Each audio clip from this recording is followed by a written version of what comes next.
الحمدللہ رب العالمین والصلاة والسلام علی سید الانبیاء والمرسلین اما بعد اعوذ باللہ من الشیطان الرجیم بسم اللہ الرحمن الرحیم۔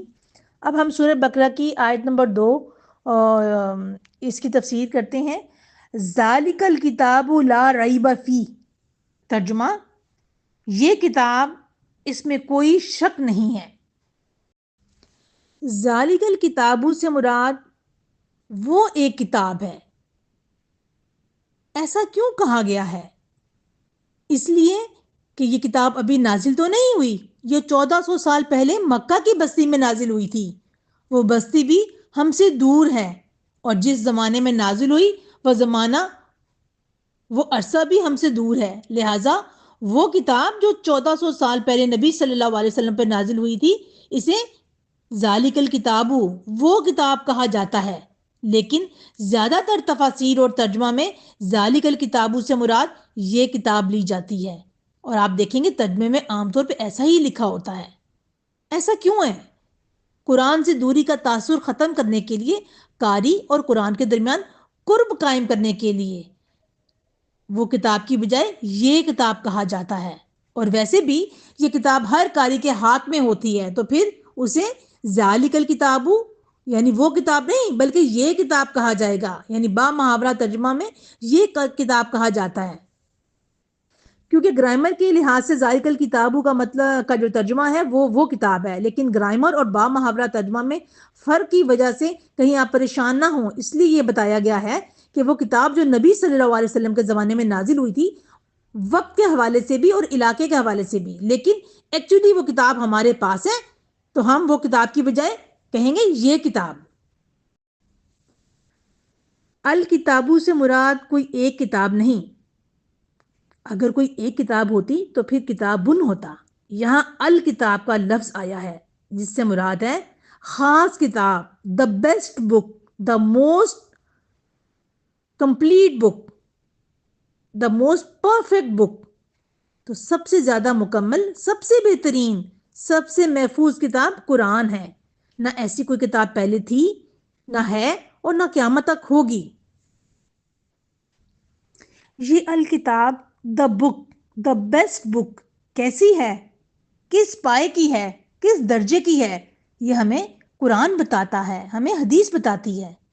سورہ یونس کی آیت نمبر 57 اور 58 میں اللہ سبحانہ تعالیٰ نے فرمایا ہے، جس کا ترجمہ ہے، لوگوں تمہارے پاس تمہارے رب کی طرف سے نصیحت آ گئی ہے، یہ وہ چیز ہے جو دلوں کے امراض کی شفا ہے، اور جو اسے قبول کریں ان کے لیے رہنمائی اور رحمت ہے۔ اے نبی صلی اللہ علیہ وسلم، کہو کہ یہ اللہ کا فضل اور اس کی مہربانی ہے کہ یہ چیز اس نے بھیجی، اس پر لوگوں کو خوشی منانی چاہیے، یہ ان چیزوں سے بہتر ہے جنہیں لوگ سمیٹ رہے ہیں۔ حضرت ابو سعید خدری رضی اللہ تعالیٰ عنہ سے مروی ہے کہ نبی صلی اللہ علیہ وسلم نے فرمایا، یہ ترمذی کی حدیث ہے، کہ تمام کلاموں پر اللہ تعالیٰ کے کلام یعنی قرآن مجید کی فضیلت اسی طرح ہے جس طرح اللہ تعالیٰ کی اپنی مخلوق پر فضیلت ہے۔ یہ ہے وہ الکتاب، یہ کتاب کسی ٹام، ڈک، ہیری یا کسی اعلیٰ پائے کے مصنف یا آتھر نے یہ کتاب نہیں لکھی، بلکہ اللہ ساری دنیا کے حاکم، ساری دنیا کے مالک، خالق، رازق رب العالمین، عالم الغیب کی طرف سے لکھی ہوئی ہے۔ دا بیسٹ بک۔ اللہ ہمیں اس کتاب کی قدر کرنے کی توفیق عطا فرمائے۔ اے اللہ اس کتاب کو اپنا بہترین وقت دینے کی توفیق عطا فرمائے۔ اے اللہ کتاب کو سیکھنے کے لیے شوق عطا فرما۔ اے اللہ اس کتاب کو ہمیں اپنی اولین ترجیح بنانے کی توفیق عطا فرما، آمین۔ ذالک الکتاب، یہ تمہارے پاس بہترین کتاب ہے، لا ریب فیہ، دا بیسٹ بک دی گئی، تو ساتھ ہی مطالبہ کر دیا گیا کہ اس کتاب میں شک نہ کرنا۔ ایسا کیوں؟ اگر تم اس میں شک نہیں کرو گے تو یہ کتاب تمہارے لیے ہدن ہے، ہدایت کا ذریعہ بن جائے گی۔ یعنی مشروط کر دیا اللہ نے کتاب کو کہ لے لو اس بیسٹ بک کو، تھام لو، لیکن اس میں شک نہ کرنا۔ ریب کا مطلب ہوتا ہے ایسا شک جو دل کو بے چین کر دے۔ اللہ سبحانہ تعالیٰ نے فرمایا نا لا ریب فی، یعنی اس میں کوئی شک نہیں. تو اللہ اعلان فرما رہے ہیں قرآن میں غلطی نہیں، تضاد نہیں، تبدیلی نہیں، انسانی کلام نہیں. قرآن کا یہ چیلنج ہے. وَإِن كُنتُمْ فِي رَيْبٍ مِّمَّا نَزَّلْنَا، یہ سورہ بقرہ کی آیت نمبر 23 ہے. اگر تمہیں شک ہے تو اس جیسی ایک صورت بنا لاؤ.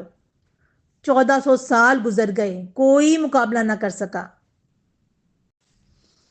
آج کے دور کے لوگوں کا پہلا شک کیا ہوتا ہے کہ جب احکامات آئیں گے، سورہ بقرہ، آل عمران، سورہ نساء، سورہ مائدہ پڑھیں گے، احکامات سنیں گے، حساب پر احکامات بجلی بن کر کڑک کے ساتھ کڑکیں گے. ان احکامات کو سن کر کہا جائے گا نہیں نہیں، یہ آج کے دور کے لیے احکامات نہیں ہیں، یہ تو اس دور کے لیے احکامات تھے. ایسا شک ہے کچھ لوگوں کو.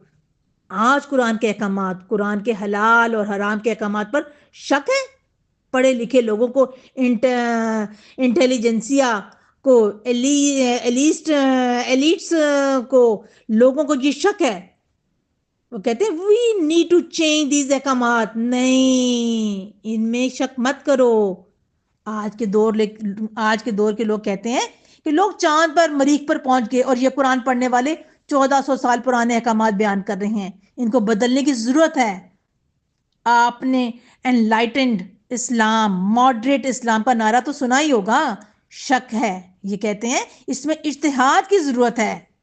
قرآن کے احکامات حتمی ہیں، ابدی ہیں، قیامت تک کے لیے ہیں. اس میں کوئی اجتہاد کا نہ دروازہ کھل سکتا ہے نہ امکان موجود ہے.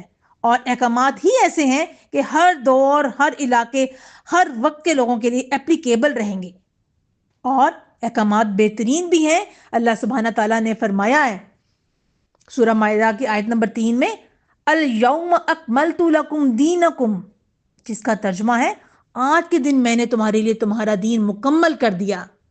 بس اللہ نے فرما کر دین کو مکمل کر دیا. دوسرا شک نہیں بلکہ یقین ہے. ایک گروہ نے نہیں بلکہ معاشرہ کی کثیر تعداد نے، شیطان نے شک میں نہیں بلکہ یقین دلا دیا شیطان نے انہیں کہ یہ حکم موجود تو ہے، درست تو ہے، اس پر عمل کیا جا سکتا ہے، لیکن تم اس پر عمل کرو گے تو تمہیں نقصان ہوگا. اس کو پورے کا پورا پکڑو گے تو فائدے ہاتھ سے نکل جائیں گے. کیا خیال ہے؟ ایسا یقین ہے نا کہ نہیں ہے؟ اس کے احکامات کو تھامو گے تو تمہارے کاروبار میں نقصان ہوگا، گھاٹے سے دو چار ہو جاؤ گے. اس کے رنگ میں آ کر اگر اپنے آپ کو پورے کا پورا رنگ لیا تو بہت سے فائدوں سے محروم ہو جاؤ گے. اس میں کوئی شک نہ کریں کہ میں ان پر عمل کروں گی تو مجھے نقصان ہوگا، میرے ہاتھ سے کوئی فائدہ نہ جائے گا. میرے بچوں کا کاروبار، ترقی، رشتے میں، سماجی رابطوں میں مجھے نقصان ہوگا. نہیں، اللہ نے کہا اس میں شک نہ کرو. آپ بھی اپنے دل و دماغ سے یہیں پر شک نکال دیں. اگر آج شک نکالیں گے، کون کون نکالے گا؟ مجھے امید ہے انشاءاللہ سب شک نکال دیں گے. اگر آج شک نکال دیں گے تو انشاءاللہ تعالیٰ آگے ہم جب تفسیر پڑھتے جائیں گے آیت با آیت، تو ہمیں ہر احکامات پر عمل کرنا آسان ہو جائے گا. اس کو سن کر سمجھنے میں اور عمل کرنے میں ہمارے لیے آسانی پیدا ہوگی. لیکن اگر ہم شک کریں گے تو پھر ہمیں احکامات سمجھ نہیں آئیں گے. اس لیے بہتر ہے تمام سامعین ابھی سے اپنے دل سے یہ شک کھرچ کے نکال دیں. تفسیر طبری میں سیرت نبی صلی اللہ علیہ وسلم کا ایک واقعہ ہے کہ جب ولید بن مغیرہ جو کہ عرب کا بہت بڑا ادیب تھا، اس نے قرآن سنا تو کہا اللہ کی قسم یہ انسانی کلام نہیں ہو سکتا، اس میں خاص مٹھاس اور بلندی ہے. دشمن بھی قرآن کی حقانیت ماننے پر مجبور تھے. صحابہ کرام رضی اللہ تعالی عنہ کے نزدیک قرآن صرف پڑھنے کی چیز نہیں بلکہ زندگی کا نظام تھا. حضرت عمر رضی اللہ تعالی عنہ اسلام سے پہلے قرآن سننے گئے تو سورہ طٰہٰ کی آیات سنی، دل بدل گیا اور اسلام قبول کر لیا. ہمیں اس سے کیا لیسن ملتا ہے، کیا سبق ملتا ہے؟ کہ قرآن شک ختم کر کے یقین پیدا کرتا ہے. اسی طرح حضرت خباب بن ارت وہ چھپ کر قرآن سکھاتے تھے، حالانکہ شدید ظلم برداشت کرتے تھے. طرح طرح کے مظالم ان کے اوپر کیے جاتے تھے. کیوں؟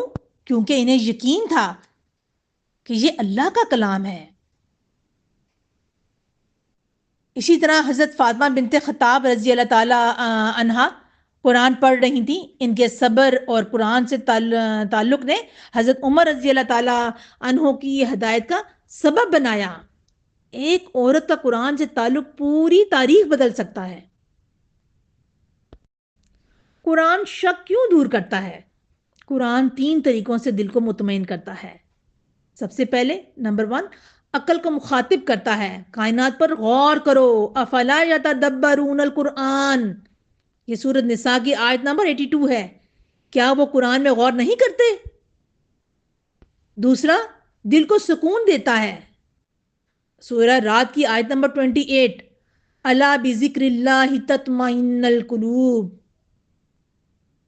بے شک اللہ کے ذکر میں ہی دلوں کو سکون ملتا ہے.